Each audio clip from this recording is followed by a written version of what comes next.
That is not nice, John. Hey, everybody, and welcome back to Rugby Wrap-Up and this week's What Are the Odds? Your Major League Rugby sports betting show starring WWE legend and Fox Business analyst John Bradshaw Layfield, his gambling guru, the best sports bettor ever, the Philly Godfather, and our gift of rugby, Gift Egbelu of the Gift Time Rugby Network, host of the Grow Rugby Show, and director of the HBCU Rugby Classic. And gentlemen, we are back again with another great week of Major League Rugby. And order was restored somewhat. JBL, you had the pleasure of going 5-1. What was that? Hey, say that again. Say that again. Say that again. Godfather, you were 4-2. I was 4-2. And John's luck, you know, that blind squirrel thing, that got him to 5-1, whereas our meticulous research got us again on top. And then Gift is 3-3, thankfully. Thank you, Gift. And Gift, let's start off with the Egbelu Bowl. Your two teams, NOLA and Atlanta. Let me tell you what happened, okay? There's that voodoo down in New Orleans, okay? Marie Laveau. I happen to have the anti-voodoo thing right here. This is from the Middle East. This is an anti-voodoo sword. That is exactly what happened to Gift. And all dead. If that ain't good enough, I got one from Japan also. Yeah. Oh, yeah. We got the Marie Laveau voodoo curse done out. So go ahead and start. Just like any good curse, you might think it's down, but it comes back up to rise again. This is what we had happening over here with this Atlanta-New Orleans game. Look, we need a humility game. This is a humility game. On the road for the first time. Want to give everybody a chance to feel like they can be winners and then come back stronger. I'm telling you, look, this was a back and forth, and it went down basically how I wanted. All I can say is the power of the field of Life University and a little bit of schematic ability over here just gave the Atlanta the advantage. So I feel still good about my New Orleans picks. You know, I have no problem being a homer in the sense. And like I said, we'll be back. I don't want to take it too hard. I want people to still feel a little underdog here. You didn't pick two couple of things here. First of all, you said New Orleans was going to win in a tight match. They lost handily. In a tight match. They didn't lose it. This wasn't a tight match. They completely faded in the second half because it was their first road game, and they continued to play sloppy rugby. John, we know now not to rob your house. The spirit killer's over there. On my screen, I'm stabbing you. It's like the Brady Bunch, where like Marcia could stab Jan or something. Let's all calm down. We have serious business to get to here, okay? We'll have more voodoo later on in the show, I'm sure, as soon as Gift starts talking about his picks. But then the next one, we had San Diego at LA, and thankfully, you said San Diego was going to cover the point spread. This is the same what I did with Houston. It's the same what I did with Seattle. I want to give you guys at least an opportunity to know I gave you a shot. I mean, Giltinis, hey, they did their thing at home. They won California. They won the Battle of South California in this one, but they would have covered the point spread if the point spread had been 48.5. Look, close match, John. Close match. It is inevitable. They are going to go down. Someone is going to sneak it in. They're going to overlook a game or not. I just happen to forget and put to the side in-state rivalry. John Adams said facts are stubborn things. How about the facts that San Diego was playing without 5 of their superstars in this, either because of the transfer papers or COVID or injury, and you go ahead anyway to pick them on the road in LA? Road is relative with San Diego. They've been on the road basically this entire time, so everybody gets one. Well, not everybody, but most of them get one. John, his quotes. We got a lot of air quotes there from Gift. How do you offset this with common sense? The schematics happened to run up to an ass whooping, and the schematics lost to the ass whooping. I think the schematics might have been smoking. Gift was smoking hot last week, and John mentioned how Gift might be smoking, and he might have been smoking on this. I'm telling you, Gift is smithing something. Because look, we missed into a 50%. Feelings over facts, baby. Feelings over facts. Feelings over facts. Love it. That's the new motto for Gift this week. Again, but Godfather, He might have been 50% last week, but we were all 100% on the track meet between Utah and the SaberCats, 50-43, Godfather. Yeah, I mean, science tells us an object in motion continues to stay in motion. Both these teams were definitely in motion last week. They put up almost 100 points, 93 points combined. And Houston's kind of bipolar, but they've showed when they haven't been shut out, they can put up over 30 points a game. And again, they put up 43 points, just wasn't enough. This Utah team has lost 2 games by 2 points and 1 point.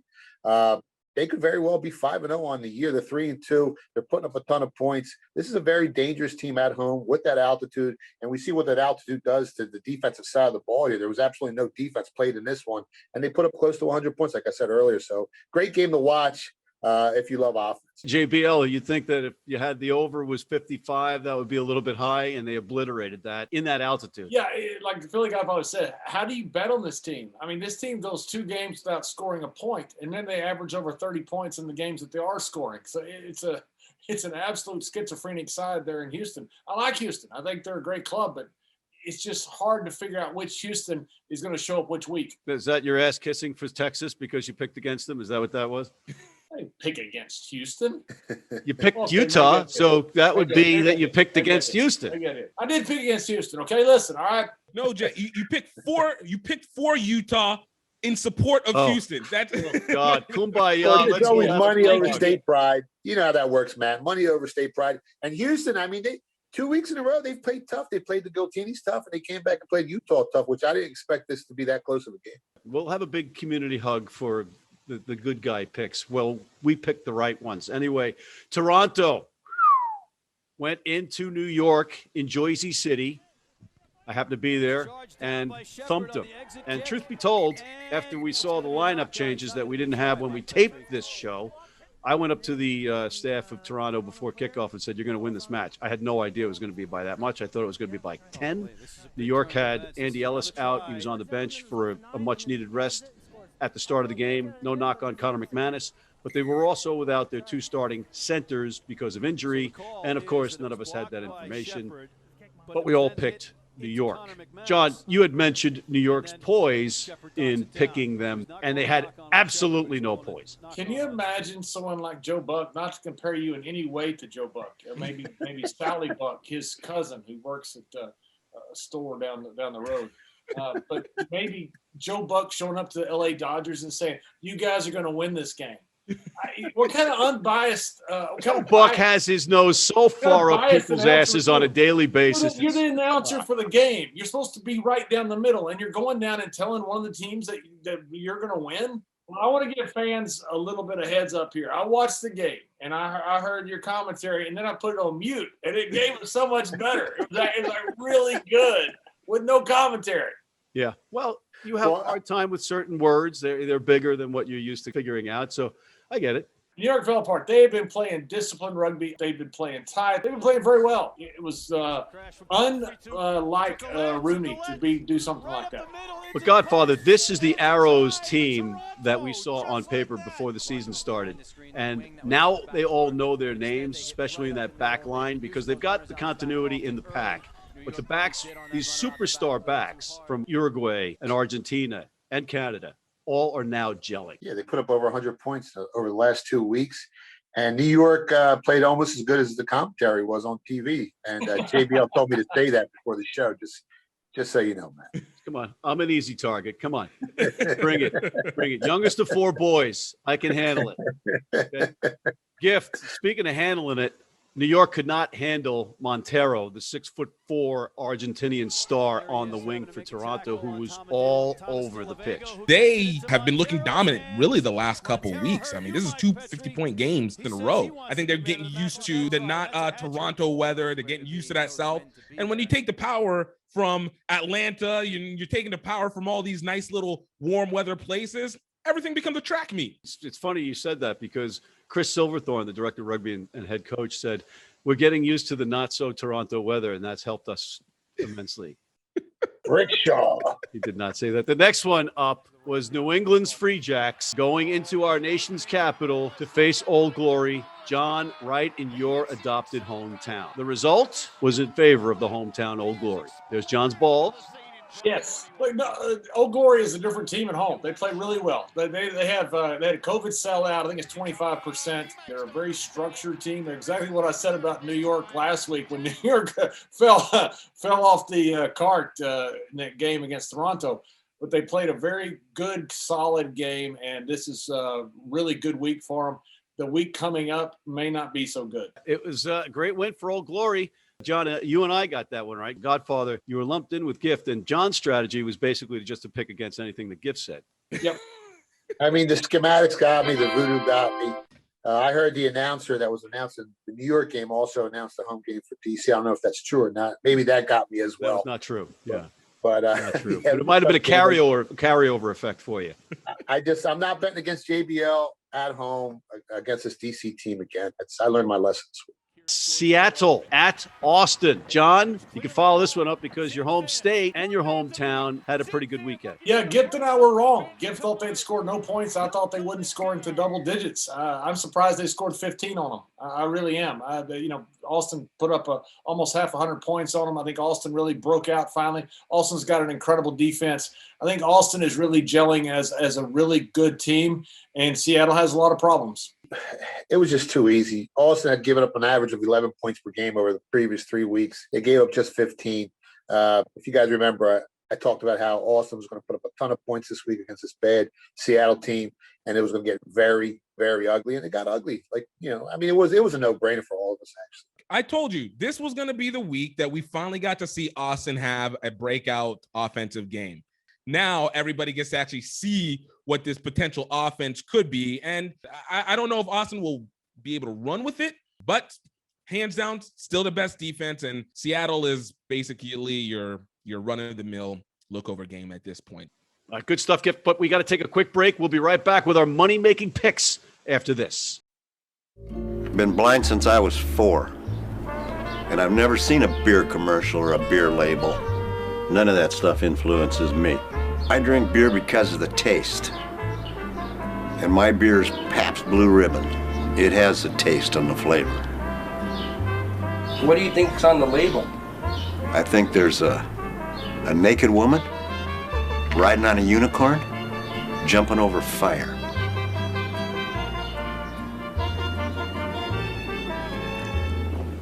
Oh, that's good beer. If you're in New York City and want to watch some great rugby, have some great food, and some great times, go to the world's best rugby pub, the Pig and Whistle on West 36th Street.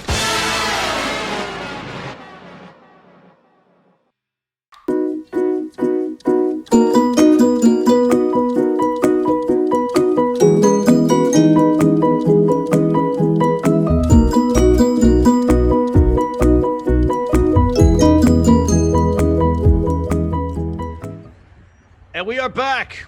Gentlemen, we have some big matches coming up to make our fans some money or not, but at least we can be entertaining about it. We have buys, though, this week. We have Atlanta, Austin, Houston, and Utah off. So Gift can't pick those 4 teams to lose. But we do have the Free Jacks of New England going into California to play the San Diego Legion in L.A. The Legion -3, Godfather. Yeah, I mean, the Free Jacks are reeling right now. Another loss last week. They just didn't show up to play. San Diego's lost to the Giltinis. A little skewed. They played the best team in rugby. New England's got to travel cross country to play San Diego. It's just the travel. San Diego, I think, bounces back this week. I think laying 3 is going to be easy money for San Diego. They're very, very close to the vest with giving any intel out. We don't know anything about Rob Shaw. They just lost Augsburger again. Unfortunately, great player, just came back from an injury and he went down. Our thoughts are with him. There has been no word on Joe Peterson. It's like he just evaporated. Well, maybe Gift did some voodoo on San Diego here. No one knows where none of these players are at. What's going on, Gift? We rise again. And this is going to be a really great opportunity for the Free Jacks because I feel like that Old Glory game is not indicative of who they are. It was just a great Old Glory team that finally has its pieces together. Free Jacks get to go 3 hours behind to be able to go to Los Angeles again to get their win that they didn't get from the Giltinis earlier in the season. And so I look at this as Free Jacks bringing the vengeance back on San Diego. San Diego, again, you had an opportunity with the Giltinis, and, you can feel like that was a Passover game because You didn't really feel like you could win it, but I don't foresee them having the same effect. And Free Jacks take this one. Two things I really like here. Number one, I always like betting alongside the Philly Godfather. I always like betting against Gift. And I'm going to do both here. I may go like 10x on this bet because of those two facts right there. Look, I like what Philly Godfather said. You can't have a further flight in the United States, maybe Miami to Seattle, than you have Boston to San Diego. How about Key West to Alaska? Well, why would you bring up something stupid like that? You just said you can't have a farther flight in the United States. In the continental United about the United States. But no one in their right minds will fly from Key West to Alaska. It's never happened. Called him on his bullshit. Continental United States, moron. You can also fly to Guam, okay? We're not talking about flying to Guam. How about Puerto Rico to Guam then? I've lost IQ points doing this show with you and listening to your play-by-play this past weekend, which I had to mute before. Which is worse for you?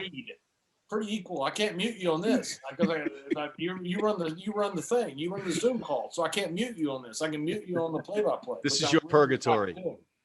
All right, so you're picking with Godfather, and you're picking. I'm picking with Godfather. Yes, I think San Diego. I think they lose the best team in the league. I think you have the Free Jacks lose a really, I thought, a pretty good game down with Old Glory, and they got to travel cross country. I think San Diego is a tough team, and they're going to be too much for them. Don't know about Peterson and the other guys, but I think it's mainly Gift picking the other side. We go with San Diego. I can't believe I'm going to do this. I can't believe I'm going to do this. I'm going with Gift. I think New England is at least intact, and they lost a tough one to an Old Glory team I think is better than San Diego. And I'm just going to go with the Free Jacks. I'm not going to think about it too much. Old Glory goes to Los Angeles. The Giltinis -11. Godfather. If I was the odds maker, I'd make every point spread at least 14 points. Old Glory comes off a big win, put up 35 points last week. They come back down to earth this week against the best team in rugby. They got to travel cross country again, another major factor when you're handicapping these games. And like I said, if the spread ain't 14 points, I can't look to buy the dog here. I like the favorite. I'll lay the 11. I'll lay 12. I'll lay 13. I mean, the LA Giltinis are the best thing in the world right now. John, if Old Glory wins this, will you copy what some of the players are doing and dye your hair platinum? I'm gonna dye your head platinum. How about that? Just your whole head. We could. Is there money involved? Because we can work out some kind of arrangement. No, there's not. Yeah, I might. I could be bought easily. As much as I hate it, right here, that's what's going to happen.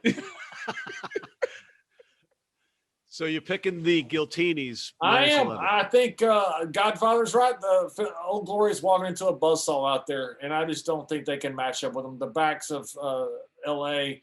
just too much for Old Glory. You travel cross country. We got a lot of transcontinental flights this week, and you have something in your ear. Yeah, I got Paul Sheehy and Chris Dunleavy just said they hope you rot in hell.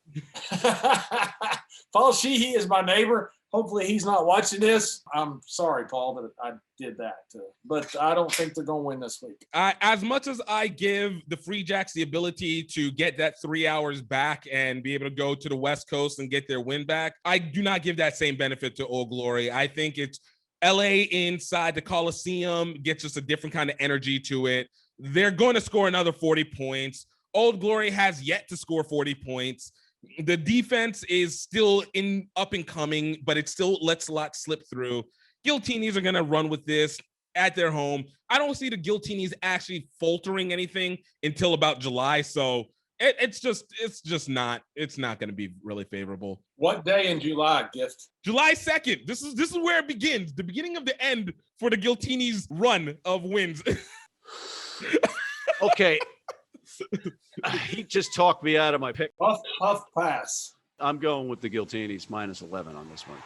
The next one up is the Toronto Arrows going into New Orleans, John, and I know you like to say New Orleans, and they're -7, the visitors, who are suddenly on fire. Yeah, and I'm not sure the anti-voodoo sword is going to work this week.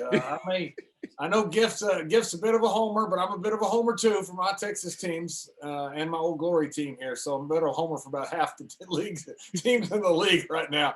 So this is tough for me. You've got great ball lateral movement. But you're basing that on your ball lateral movement. Yeah, based on the fact. Yes, based on the fact NOLA is back in NOLA in the gold mine. I like Toronto. I love the way they run angles. They have ball movement, which is a weakness for NOLA.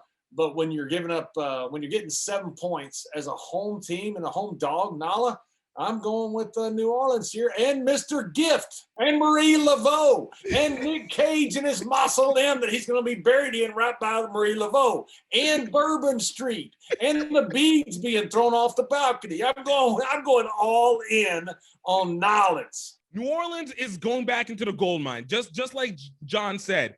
You're not going to win in the gold mine. You're giving New Orleans 7 points on this to a Toronto team that is still bipolar, even if they're coming off a little bit of a this is trend. Research by our staff. This is not. It's not like it's just me making these spreads. Yeah, it's still Toronto. It's still Toronto. They're still trying to figure themselves out and to enter into it. Yeah, I'll give them credit for going to New York, and I'll give them no credit for Seattle because that means nothing. So all I can give is the 16 points they had, and a little bit from DC, a little bit from Utah, and what they did with Atlanta. You're getting the real New Orleans, not Sedity Atlanta, not Sedity New Orleans in Atlanta. What does that mean? What is that phrase? Sedity is uppity. It's another term for uppity. Sometimes I just stare at the screen and nod, and I perspire like I don't have my homework because I have absolutely no idea what you're referring to. But it's okay. What is the name of your cat? This one is Smokey. I got 2 of these things. We protect this house. Okay. 2 of these things. The whole house is smoking. Yeah. A lot of smoking going on around here. All right. So Godfather, now that we're in the fumes, who are you going with? I mean, we got 2 500 teams here, even though Toronto has the better point differential. Gift brought up a good point. They put up 50 against Seattle. Seattle's given up 200 points on the year. They come back, they play a New York team that's missing a bunch of players, put up another 50 spot. Now they got to go into NOLA, lane 7. NOLA coming off a loss. I like NOLA here plus the 7. I know Toronto's playing some good ball, but I think those numbers are a little skewed. I'll take NOLA. I'll take the home team plus the 7. All right, I'm looking for history to repeat itself because earlier this season, I was the only one that picked Toronto and they won, and I'm picking them again. They've already played and made that trip to New Orleans, so they know what to expect. They're going to win this one by at least 10 points. Our final matchup sees New York versus Seattle, 2 teams that are in desperate need of a win, but it's New York, the visitor, -5. A lot of long flights this week, but I think it is an easy match, and I think New York's going to beat them quite easily. Gift, New York was without some key components in this match. Their 2 centers were out. They're going to be healthy to play again. They'll probably stick into Andy Ellis again. And I'm going to give you just one final bit of information for you to make your pick, Gift. Dylan Fawcett, the butcher, looked at me in the parking lot after that game, and I didn't want to. He was still, steam was still coming out of his ears. He said, "God help Seattle." What do you think? This is Seattle's first home game. You know, they've been on the road all this time, and you know they've just Seattle.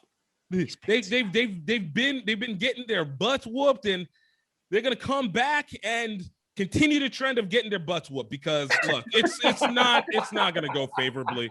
Like it's gonna be a test game on it might be a little bit closer. They might be able to tap into what they did with Utah a little bit more, but it's New York is gonna be back. I consider this last week to be more of a fluke than it was to be the trend. This was the flub versus the trend. New York coming in strong, taking the win over Seattle and the points. You had me hook, line, and sinker. Gift, Godfather. It's a great bounce back week for New York. They're playing the worst defense in rugby. Seattle's given up over 200 points this year on the season. The travel scares me a little bit. I think New York wins outright. I'm laying the points with New York. I think they're going to have that bounce back win. Gift, before we leave, we have to find out. We asked you last week what your secret was, and you left us hanging. Ooh. What's the secret, Gift? Ooh, you know, this time I can tell you, thing that makes this all work, the mechanism that creates the process that gets people the money that they need is going to be coming to you if you make it to the HBCU Rugby Classic on May 1st and 2nd. He got us again. He got it, damn you, Gift Egbelu. Another cliffhanger. Hey, how do you keep an idiot in suspense? I'll tell you tomorrow. On that note, ladies and gentlemen, I want to thank Mr. Gift Egbelu, Mr. John Bradshaw Layfield, the WWE Hall of Famer and voodoo expert, and the Philly Godfather, the only man that knows what he's talking about, the best goddamn sports bettor ever. Thank you, gentlemen.